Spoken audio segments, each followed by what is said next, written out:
So this is going to be a review of Sound of Freedom. This is a film you may have heard through the back channels as the weeks have gone on. But have you heard about that Sound of Freedom movie?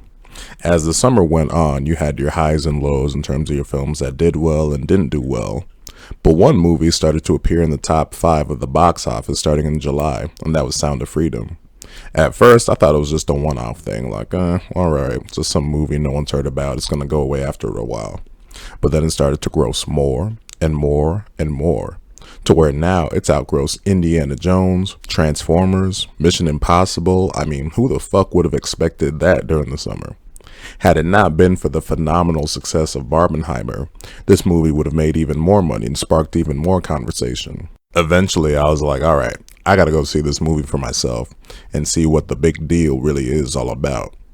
The film is based on a true story of a special ops recovery team who embark on a mission to recover children sold into the sex trafficking system. Yeah, pretty disgusting subject matter, but those are the ugly realities of our world.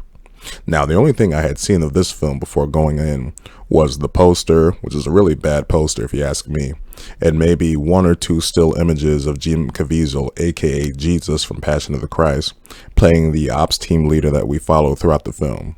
So really, I was about as fresh as I could have ever been for any film that I've seen in the theaters. When the film started, I was like, alright, let's see where this goes, I guess.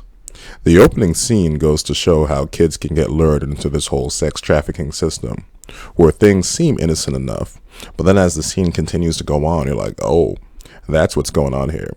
I'm sure this scene is certainly to make a whole lot of parents paranoid, like, uh-oh, I gotta be careful where I send my kids from now on. I had a friend of mine message me during the movie asking, how is it so far? And I told them, well, if you're a mother, which you are, I don't know, it might make you a little scared while watching it, but some of this stuff I guess can be kind of necessary to show how this whole system can work. Now, the film is rated PG-13, so you're not going to see anything super graphic or of that nature, but the film is able to convey the disturbing nature of these scenes in terms of the way they play out, how they go on, and all of a sudden it's going to be like, uh-oh, here comes some bad trouble for this kid going here. Like I said, you never see any of these sort of disgusting things happen. But sometimes it just goes to show that sometimes it's more effective not to show anything and leave it up to your imagination, even though you obviously know that some really fucked up shit is about to go down right here. There are a few scenes where you obviously know what's about to happen, but then the scene will just cut away and like go silent. And in your mind, you're like, damn, that's just some rough, really disturbing stuff going on right there. But it's really effectively done in terms of the way it's supposed to make you feel. Now we see Jim Caviezel as Tim Ballard, who is the real life hero that we actually went on these missions. Him in this movie, we see him go on several missions to recover these lost children that are lost at the beginning of the film.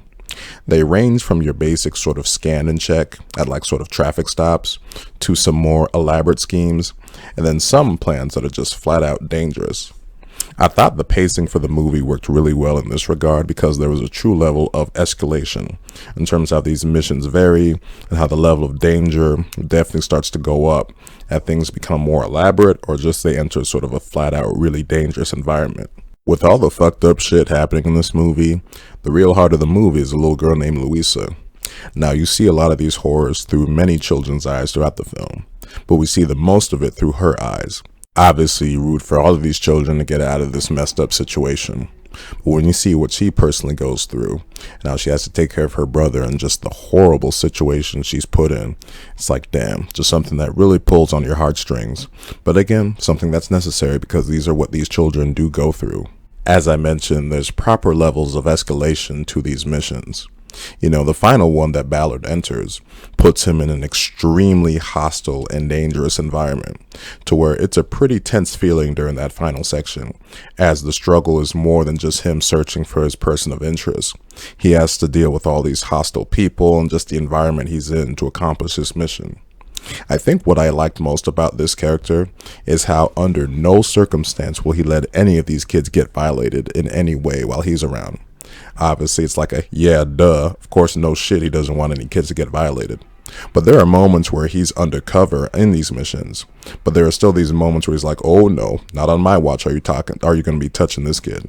I mean, how can you not root for a hero like that? It's truly a real hero in real life, and definitely someone you could root for in this film. Ultimately, Sound of Freedom ends up being a very uncomfortable but necessary film. It was able to showcase the horrors of this real life situation in a grounded, realistic way to where you really felt like you were watching these events take place. But as a movie, despite the somewhat lengthy runtime of about 2 hours and 15 minutes, including the credits, the pacing worked. They put this stuff well together in the film. There was proper escalation. It felt tense when it needed to, and it just worked as a movie. So overall, I would give Sound of Freedom a 9.5 out of 10. It was definitely a rewarding experience to see how this all came together.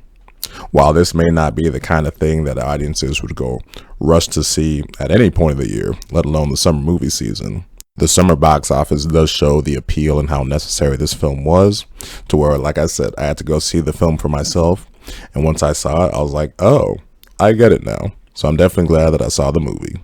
So that'll do it for this review of Sound of Freedom. If you made it to the end of this video, thank you for watching.